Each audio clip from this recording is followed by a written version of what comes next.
ukuthi ayibonakali kahle ucacile kahle njengo number 2 no number 3 athi hayi ukuthi vele iphumile focus. For me,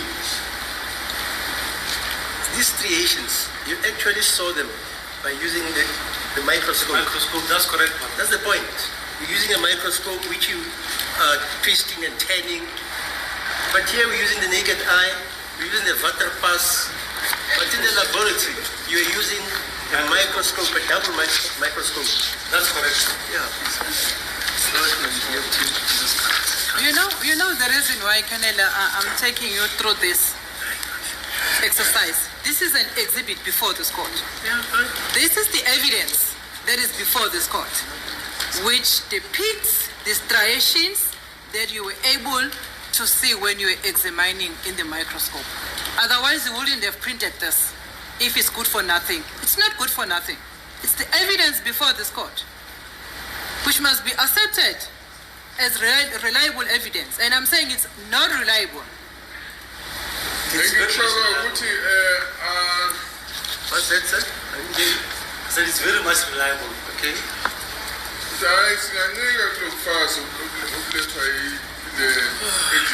And you agree with me that we couldn't take the microscope as it is and put it before this court so that we can all see what you saw when you're doing the examination. You are all relying on this document that you have provided for this court.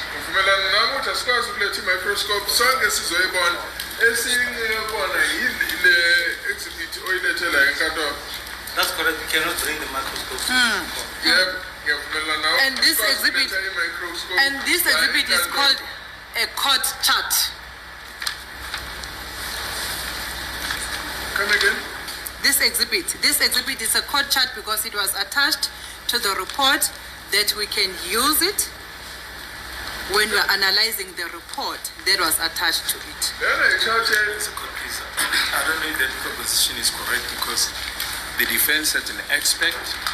He had the opportunity to look at the exhibits under the microscope. So the proposition that it's only this witness who looked at the exhibit under the microscope is not correct. No, I'm not talking about the hearsay of who saw what on the microscope. I'm talking about the document that is before court, which has been presented as the evidence. Let's move on for the sake of progress.